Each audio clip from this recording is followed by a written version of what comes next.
এয়া সন্ধিয়াৰ আঞ্চলিক বাতৰি আপোনালোকে চাবলৈ আৰম্ভ কৰিছে আপোনালোকৰ প্ৰিয় চেনেল আসাম লাইভ 7। আজি সন্ধিয়াৰ প্ৰথমটো খবৰ কলিয়াবৰত যোৱা 7 জুলাইৰ পৰা আৰম্ভ হোৱা পবিত্ৰ ৰথযাত্ৰাৰ সফল সামৰণি। যোৱা 7 জুলাই তাৰিখে আৰম্ভ হৈছিল পবিত্ৰ ৰথযাত্ৰা। উৰিষ্যাৰ শ্ৰী শ্ৰী জগন্নাথ প্ৰভুৰ ৰথযাত্ৰাৰ লগত সংগতি ৰাখি দেশৰ বিভিন্ন স্থানত পালন কৰা হয় এই ৰথযাত্ৰা। তাৰ সমান্তৰালভাৱে কলিয়াবৰৰ ভিন্ন স্থানৰ লগতে কলিডোঙা গাঁৱতো ৰাইজে গোপিনী একত্ৰিত হৈ পালন কৰে এই পবিত্ৰ ৰথযাত্ৰা উৎসৱ। কলিডোঙা সাৰ্বজনীন ৰথ মন্দিৰ প্ৰাংগণত ভক্তপ্ৰাণ ৰাইজে উদযাপন কৰে এই ৰথযাত্ৰা। উদ্বোধনী ৰথযাত্ৰাৰ এই কাৰ্যসূচীত কুলিডোঙাৰ স্থানীয় ৰাইজৰ লগতে অংশগ্ৰহণ কৰে বিশিষ্ট সমাজসেৱক তথা যুৱ নেতা মণিমাধৱ মহন্ত আৰু কলিয়াবৰ বিভিন্ন অঞ্চলৰ ভক্তপ্ৰাণ ৰাইজে। উল্লেখ্য যে পুৰীৰ গুণ্ডিচা মন্দিৰত 8 দিন থকাৰ পিছত ভগৱান জগন্নাথ, দেৱী সুভদ্ৰা আৰু বলভদ্ৰৰ 3খন পবিত্ৰ ৰথ পুৰী মন্দিৰত থকা তেওঁলোকৰ বাসস্থানলৈ উভতি আহে। ৰথৰ এই উভতনি যাত্ৰাক উল্টা ৰথ যাত্ৰা বা উল্টো ৰথ যাত্ৰা বুলিও কোৱা হয় আৰু ইয়াক স্থানীয়ভাৱে বাহুদা বুলিও জনা যায়। কলিয়াবৰৰ পশ্চিম প্ৰান্তৰ কুলিডোঙাত অনুষ্ঠিত এই ৰথযাত্ৰাৰ কাৰ্যসূচীত সন্ধিয়া ভাগত হাজাৰ হাজাৰ ভক্তপ্ৰাণ ৰাইজৰ সমাগম হোৱা পৰিলক্ষিত হয়। অৱশ্যে যেনেদৰে ৰথখন আৰু ৰথ মন্দিৰ ভাগ সাজিব লাগিছিল অৰ্থৰ অভাৱত তেনেদৰে সাজিব পৰা নাই আৰু চৰকাৰক বহুবাৰ সাহায্য বিচাৰি অনুৰোধ কৰিছে যদিও আজিলৈ একো চৰকাৰী সাহায্য লাভ কৰা নাই বুলি দুখ প্ৰকাশ কৰিছে উদ্যোক্তাসকলে।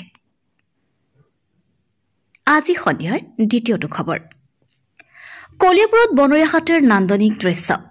ড্ৰোন কেমেৰাত বন্দী হৈছে এই দৃশ্য।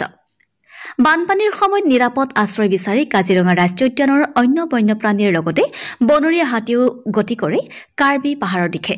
চলিত বানত উটি অহা কিছু হাতীৰ জাকে আশ্ৰয় গ্ৰহণ কৰিছে কলিয়াবৰৰ শিলঘাট কামাখ্যা সংৰক্ষিত বনাঞ্চলৰ কামাখ্যা আৰু হাতীমূৰা পাহাৰত। এনে এটা হাতীৰ জাকে জলকিৰি কৰি থকাৰ নান্দনিক দৃশ্য দেখি পোৱা গৈছে কলিয়াবৰৰ ব্ৰহ্মপুত্ৰত। এই নান্দনিক দৃশ্য ড্ৰোন কেমেৰাৰ জৰিয়তে বন্দী কৰিছে ফটোগ্ৰাফাৰ কাব্য কমল হাজৰিকাই। আজি সন্ধিয়াৰ তৃতীয়টো খবৰ কলিয়াবৰত বনৰীয়া মহৰ আতংক। ৰাজ্যত সৰ্বত্ৰে এতিয়া বান পৰিস্থিতি। নৈপৰীয়া গাঁওসমূহৰ লগতে বানৰ কবলত পৰিছে বন্যপ্ৰাণী অভয়াৰণ্যসমূহ। সেয়ে বনাঞ্চল এৰি এতিয়া জনাঞ্চলত প্ৰৱেশ কৰিছে বন্যপ্ৰাণীসমূহে। কলিয়াবৰ মহকুমাৰ 2 নং বৰখুলিত মুক্ত বিচৰণ কৰিছে এটি পোৱালীসহ এজনী বনৰীয়া মহে। মৰা খেতিৰ মাজত ৰাইজে প্ৰত্যক্ষ কৰিছে মহ দুটা। ঘটনাৰ সম্পৰ্কে শিলঘাট বন বিভাগক খবৰ দিয়াত চুলুং আৰক্ষী আৰু শিলঘাট বন বিভাগৰ লোক উপস্থিত হৈ তীক্ষ্ণ নজৰ ৰখাৰ লগতে জনাঞ্চলৰ পৰা বনাঞ্চললৈ খেদি পঠিওৱাৰ বাবে চেষ্টা অব্যাহত ৰাখিছে। আজি সন্ধিয়াৰ চতুৰ্থটো খবৰ ডিগবৈ মহাবিদ্যালয়ৰ হীৰক জয়ন্তী শুভাৰম্ভণি অনুষ্ঠান সম্পন্ন। ঐতিহাসিক ডিগবৈ মহাবিদ্যালয়ে হীৰক জয়ন্তী বৰ্ষৰ দুৱাৰদলিত প্ৰৱেশ কৰিছে। তদুপলক্ষে হীৰক জয়ন্তী শুভাৰম্ভণি অনুষ্ঠান আৰু 60 সংখ্যক প্ৰতিষ্ঠা দিৱস সোমবাৰে দিনজোৰা কাৰ্যসূচীৰে ডিগবৈ মহাবিদ্যালয়ত অনুষ্ঠিত হয়। পুৱা ভাগত মহাবিদ্যালয়ৰ পতাকা উত্তোলন কৰি কাৰ্যসূচী শুভাৰম্ভ কৰে ডক্টৰ দীপ শইকীয়াই। ডিগবৈ মহাবিদ্যালয়ৰ অনা শিক্ষক কৰ্মচাৰী গোটৰ দ্বাৰা প্ৰকাশিত সমলয় উন্মোচন কৰে মহাবিদ্যালয় পৰিচালনা সমিতিৰ সভাপতি শিক্ষাবিদ হিতেন্দ্ৰ নাথ শৰ্মাই। শ্বহীদ তৰ্পণকৰ অধ্যক্ষ ডক্টৰ শইকীয়াৰ লগতে শিক্ষক কৰ্মচাৰীসকলে দুপৰীয়া মহাবিদ্যালয়ৰ প্ৰেক্ষাগৃহত অনুষ্ঠিত হীৰক জয়ন্তী শুভাৰম্ভণি সভাত অৱসৰপ্ৰাপ্ত অধ্যাপক, অধ্যাপিকা, কৰ্মচাৰী আৰু প্ৰাক্তন শিক্ষাৰ্থীসকলক হীৰক জয়ন্তী বৰ্ষ চিহ্ন সম্বলিত ফুলাম গামোচা পিন্ধাই মহাবিদ্যালয়ৰ অধ্যক্ষ ডক্টৰ দীপ শইকীয়াই মঞ্চত আদৰণি জনায়। মহাবিদ্যালয়ৰ পুৰণি স্মৃতি ৰোমন্থন কৰি চমু ভাষণ প্ৰদান কৰে প্ৰাক্তন অধ্যক্ষ মনেশ্বৰ বৰ্মন আৰু মহেন্দ্ৰ ভৰালী বৰুৱা আৰু সভাপতি হিতেন্দ্ৰ নাথ শৰ্মাই। বিচিত্ৰানুষ্ঠানত গীত, মাত, নৃত্য পৰিৱেশন কৰি সভাৰ সৌষ্ঠৱ বৃদ্ধি কৰে। শেষত 2 শতাধিক লোকে একেলগে প্ৰীতি ভোজত অংশগ্ৰহণ কৰে।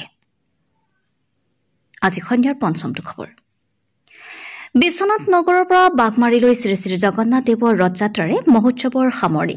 অগণন ভক্তৰ অংশগ্ৰহণ। সোমবাৰে বিয়লি প্ৰায় 5 বজাত বিশ্বনাথ চাৰিআলি চহৰৰ পাভৈ পথত অৱস্থিত ৰাজহুৱা ধৰ্মশালা ভৱনত হাজাৰ হাজাৰ ভক্তৰ অংশগ্ৰহণেৰে শ্ৰী শ্ৰী জগন্নাথ ৰথযাত্ৰা মহোৎসৱৰ অন্তিমটো দিনত এক বিশাল ৰথযাত্ৰা উলিওৱা হয়। আজি বিয়লি ৰাজহুৱা ধৰ্মশাল চৌহদৰ পৰা জগন্নাথ ৰথযাত্ৰা উলিয়াই বিশ্বনাথ চাৰিআলি চহৰখন ভ্ৰমণ কৰি ব্যক্তিগত বাঘমাৰী শ্ৰী শ্ৰী জগন্নাথ ইস্কন মন্দিৰত সামৰি পৰে। প্ৰায় 5 ঘণ্টা ধৰি এই ৰথযাত্ৰাত ভক্তৰ ভিৰ দেখা গ'ল।